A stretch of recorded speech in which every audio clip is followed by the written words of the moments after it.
Sari Dhrom do bang tihin do Sarna Dhrom midam kana. Gapa do mitama Marang Buru do bang Sarna maya.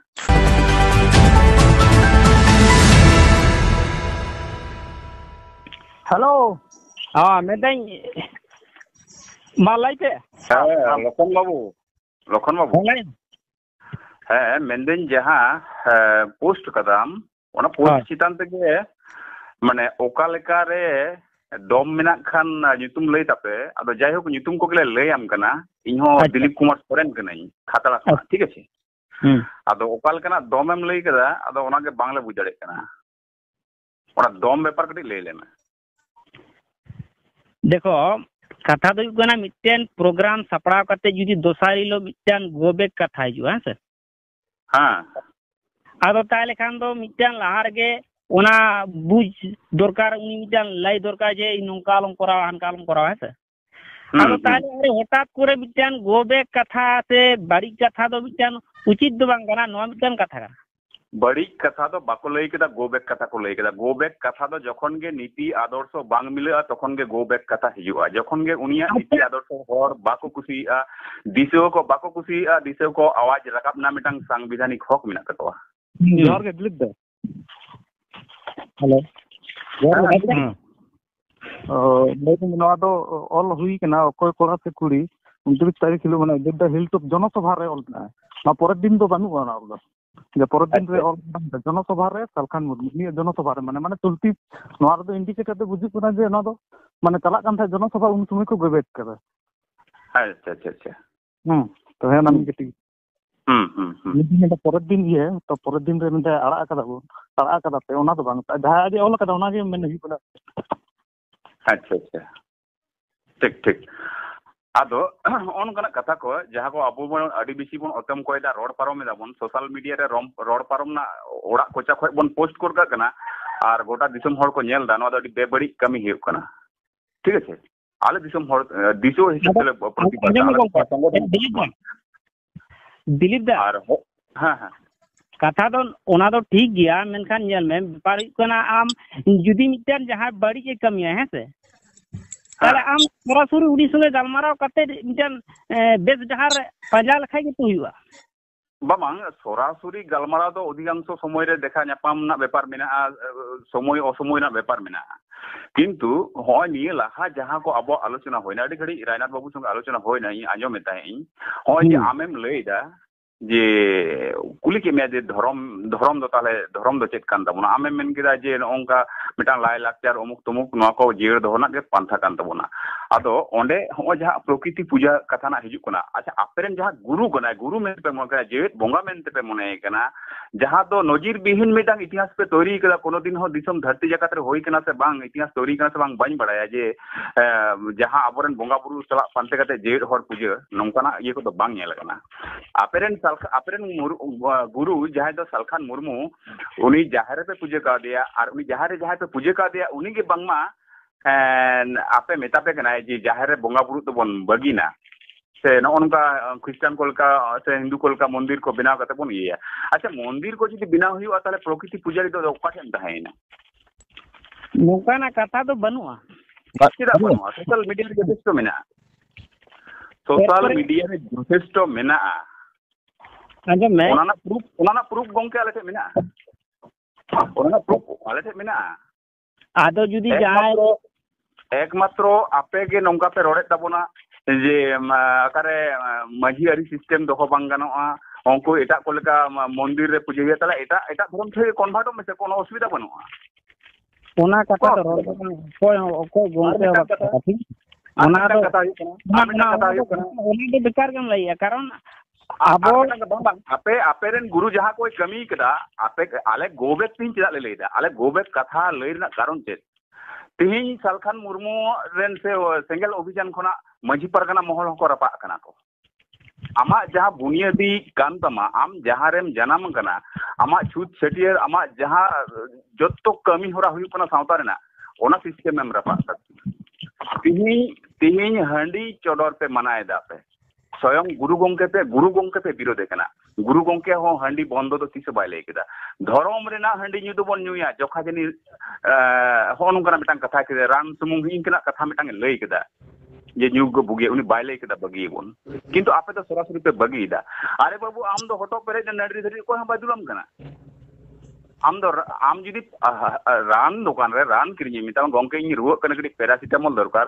ᱟᱢ ᱡᱮ 500 power ᱢᱤᱫᱴᱟᱝ ᱨᱟᱱ ᱮᱢᱟᱜ ᱢᱮ ᱟᱢ ᱡᱩᱫᱤ 10 ᱴᱤᱢ ᱧᱟᱢᱟ ᱪᱮᱫ ᱦᱟᱞᱚᱛ ᱦᱩᱭᱩᱜ ᱛᱟᱢᱟ ᱦᱟᱺᱰᱤ ᱦᱚᱸ ᱴᱷᱤᱠ ᱤᱱᱠᱟᱹ ᱠᱟᱱ ᱜᱮᱭᱟ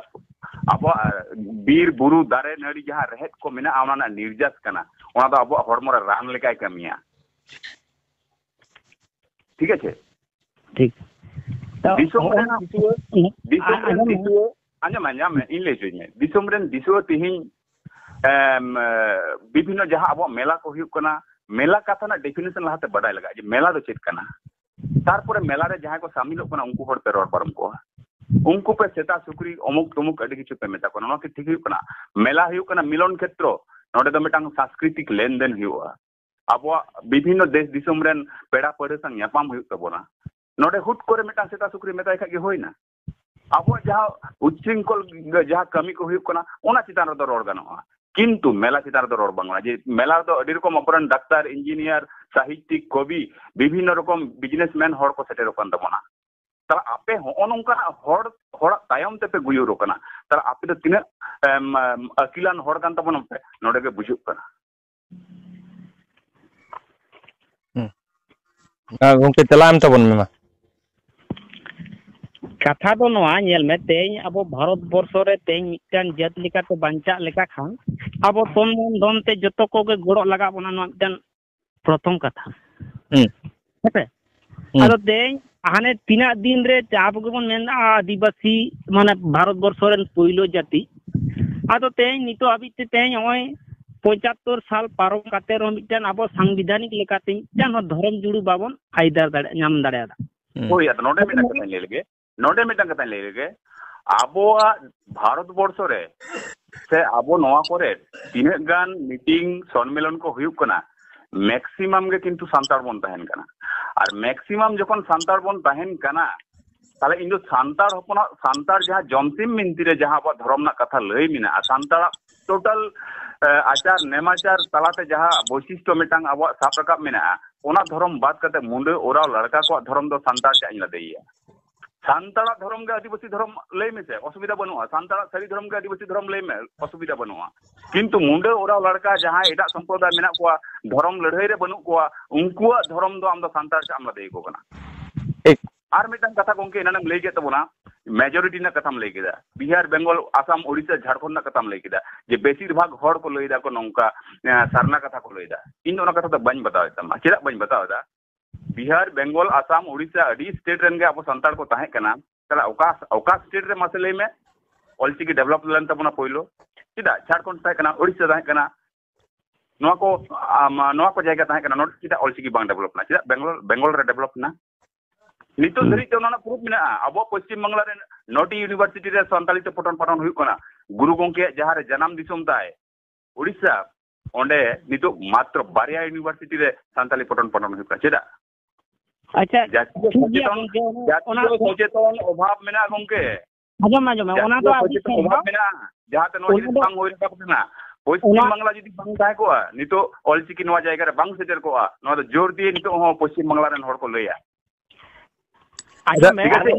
ओना दो आजम इया मिन बार नेल में ओना दो आदि सरहाव एकदम यूनिवर्सिटी रे ओलो पढ़ा नोटा ओना दो एकदम नपाय कथा भाली कथा मेनखान तेज आबोरेन जहां दो सिंह चांदो गुरु के पंडित रघुनाथ मुर्मू हेते हां हां अपे तो उनी के तो पे अपमाने कना ताले उनी की बोका ओका ठन ओना लई में बांग गोके ओका ठन अपमान ओना लई में ओका ठन अपमान होइना उनी ओका धर्म में लई तेना ओका धर्म में लई केदा मालई में मा आम गे लई में आम लई में मा बाबा आम रघुनाथ लई तो धर्म में तो ओका धर्म तो आई लई कना 1977 साल रे हां जहां दो झारग्राम ना बेतकुंद्री डाही रे हां आसाम उड़ीसा झारखंड बेंगल आदि गाखुरान होड़ाते ओना मिटन को गोटा लेदा जे मिटन आबो मिटन नवा भाबते नवा बोलते कि मिटन जतो को मिट धर्म बन मेना से बन पालावा ओंडे aboren jahay marang gongke lekate Raghunath Murmu seter tahe kana un somoy re sarna dhorom ko prochar leda ar ko lay leda tale nuna ge judi uni unake bokay tanla je nui abo lagi te chiki benaw kedai धर्म प्रचार लेदा है एक साल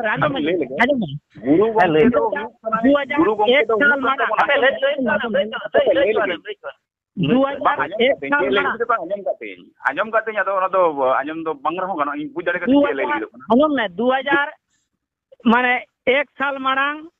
जहाँ तो भारत जकान माझी पारगाना मान mall rain founder मानवता नित्यानंद हेम्ब्रम नुई गोंके हो सारना धर्म कथा से सारना धर्म में प्रचार आदो तेज उनी दो बोकाय तहे कना नो मिटन क्वेश्चन ओकारेन कना उनी बड़ाया गोंके उनी ओकारेन कना बड़ाया नित्यानंद हेम्ब्रम ओकारेन कना बड़ाया तोय उन नित्यानंद हेम्ब्रम ओकारेन कना बड़ाया बाहरन कान गे इन आबोर सावता रेन कना से आम जमो सिलदा खोम लई दारे सामाजिक पुन कना से अद एड़े कथा चिदाम रोदा ओना तथ्य मेना आम ठे जापे पे जहां रे गुरु गोंके लई केदा ओना तथ्य मेना की आम ठे काटा ओना जहां नोडे बेतकुंद्री डाही ना चेट होई कना बड़े ओना ना तथ्य मेना आम ठे ओना तो मेना ताहे लेना तो बांग मेना मुडु दड़े सोशल मीडिया रे आपे सोशल मीडिया रे माला दड़े आर इन बखान चे लई केदा ओना याड़ा मा चेट गोटा कना ओना याड़ा मा ओकोय को को ताहे कना दुड़ुब रे ओना याड़ा मा इन ठेन तथ्य मेना उनका तो आजम में ओना नोनका माने मेटटांग होर माने ढाल काते कामी दो माने लई दो सहजा मेनखान ओना ना प्रूफ से ओना ना सारी तेत कना से बांग ओना दो बापे प्रूफ दड़ेया और बांग कना ओना दो बापे प्रूफ दड़ेया एई कारण तेगे ओना जयतु बांग कना ओना को बांग होई कान खातिर गे तेहेñ ओना का बापे प्रूफ दड़ेया कना आ जुदी लई के गे आइसे ताले ओना ना प्रूफ होई कुआ ओना ना प्रूफ कुआ आपे गुरु गोमके तेहेñ आपे के बापे मनावे कना तेहेñ आपे पे अपमाने कना ओका ठेन इᱧ लैयाम कना दो तेहेñ गुरु गोमके हांडी ᱧᱩᱨ ना कथाय रोड कदा अच्छा हांडी दो रान गे चोय रान लेकाय कामिया ओना कथा तो मेना मिटांग झा कदाय तो ओना ना प्रूफ इᱧ इमाम कना आजम में गुरु गोमके हांडी ᱧᱩ कथाय लई कदा ओना ना प्रूफ इᱧ मा मिया ताहले एरपरे आपे ओना हांडी जखन बंदोय दापे ओना हांडी चोडर पे विरोध दा हांडी ᱧᱩ इन लेदा ठीक गया ᱧᱩ तो बंदोय में किंतु चोडर जखन विरोध दा ताले गुरु गोमके अपमान करा से बांग गोमके लई में कना से बांग आम लई में मा अच्छा ठीक गया बाम लई में मा कना से बांग लई में मा अपमान कना से बांग ताहले हापे ताहले ओकोय अपमाने कना गुरु गोमके कथा पे लई दो ओकोय अपमाने कना ताले आले ले अपमाने कना आले ले अपमाने कना से नुकु आपे पे अपमाने कना जहां सरना पे लई दा जहां हांडी चोडर बंदो पे लई दा अच्छा इनी में नवा एरपरे हांडी मारांगा से धरम मारांगा धरम रेना हांडी धरम रेना ये के तो कना दो हांडी मारांगा से धरम मारांगा आकाटा मारांग दरकार नवा अरे ओकारे मेना ना हांडी दो ओकारे मेना हांडी मारांगा से धरम मारांगा ओना कथा लई दा ताले इनी मेता मा गुरु गोमके मारांगा से सालखाने मारांगा गुरु गोमके ताले गुरु गोमके कथा बाम मना दो सालखाना मनाय दो जहारे ताले चिकते सालखान पे मनावे कना जहारे चिकते ताले धूप धुनो पे धरा कना कोनो दिन नंका बांग होई कना तो समाज रे अब आम में मनावेया इया तो चे चिका हां ठीक है गोमके जुक्ति बनोआ नितो गे आजम में नोडम छुर चोयना जुक्ति बनो आजम में जुक्ति बनोआ तेहेñ आम मारांग हुडिंग नाम लई किदा नोडे दिलीप बाबू प्रमाण आमिया तो आमेम लई दा ठीक है गुरु गोमके से ये गुरु गोमके जुदी मारांग खाना ताले सालखाना कथा चिदा आम हताव दा नोडे गुरु गोमके मा आजम में गुरु गोमके मा साल आजम में गुरु गोमके मा हांडी कथा रोड कदा मेनखान सालखान जखन हांडी कथा बाय रोड दा आम चिदा मनाव कना नोडे अच्छा धरम मा ओनाई में अब धरम मारांग से ता आरो ओका लेका जुक्तिम खोज कना चेत मारांग होरा धरम रेगे हांडी दो मेना लिटे चाल एमारी ओना परिवर्तन ना आमा सालखान मुर्मुआ दाड़े बनुआ से आमा बनुआ ताले आम चिकते हापे आम चिकते आम नोम बदल दा तेहेñ तार माने आम लई मेसे जे इन दो इन लेकाते मिटांग धरम बनाव सनाइन केना नोआ रे आपे हिजुप पे आर ओना रे इन गुरुन ताना ताले भाई आम दो बनाव जोंग में आना नोआ चिदा हर नुकु सांतारन हर दो चिदा गळेत को आर बाकान जुक्ति तेहेñ दिसम हर तालारे आम जुक्ति एम ताबन में जहां कले कुली केत मिया ओना ना जुक्ति एम ताबन में से मा इन लई जे हांडी तो अबो चिदा बोन व्यवहार लेदा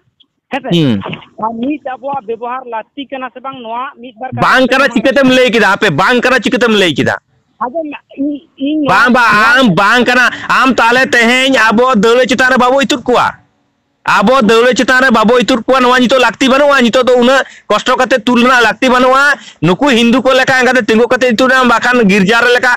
नोडे माने तीते इया किन में आशीर्वाद माकिन में होइना माला बदल चुकिन में होइना उनका तो गानोआ आजम में गोंके ओना को तो ओना आजम ओना अजुक्ति कथा को आलो पे लेया तेहें चिदा अबे चिदा मेना चिदा बनुआ जुदी ओना पे उयर किया से ताहले तेहें ओना हांडी रिना कथा दो आजम में हांडी रिना कथा दो तेहें बात दो बापे लेकिया रूमू आजम में लई केदा जे बांग गानोआ रूमू चेक कना सालखान मुर्मू बड़ा से आमेम बड़ा लई में रूमू चेक कना आमेम बड़ा करो रूमू लई में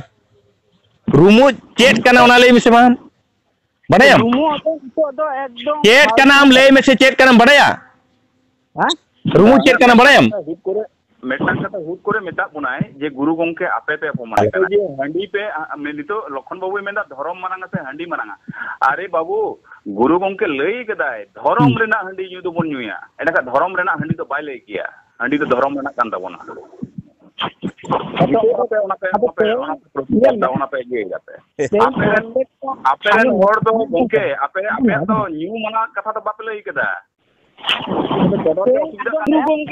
कथा लेका तें सरना धर्म मनाया ओकारे गुरु गंके सरना धर्म लई केदा आया ओड़ा रे गिदरे लेका आलम रोड़ा आजम में बुझो किदा उना पुथी ओलकदा आजम में उना पुथी ओलकदा ओका ठेनो सरना धर्म दो बाय ओलकदा ए गंके गिदरे लेका आलम रोड़ा से गिदरे लेका आलम रोड़ा बेत कुंदिर रेम लईदा नीत के में आया ओड़ा रे तीन पढ़ाओ कदा तालन बिजरा जी बाम पढ़ाओ का तले आदो चेत हमम बड़ाया तीर को में सरना धर्म ना धर्म ग्रंथ दो कटा लेइन में से मा नितो मा पुथी करते ऑल तोल ओकारे मेना सरना धर्म ना ओकारे ऑल तोल मेना लेइन में मा हितल रे हां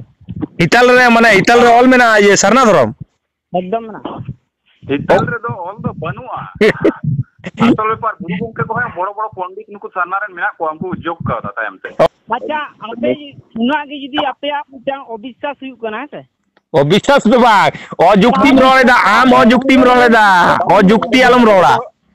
नोडे दो विश्वास अविश्वास ना तो चेन होबन आले प्रमाण ले माम कना आबोरे लखन बाबू ये कथा जमलेम आबोरे गुरु गंके यथेष्ट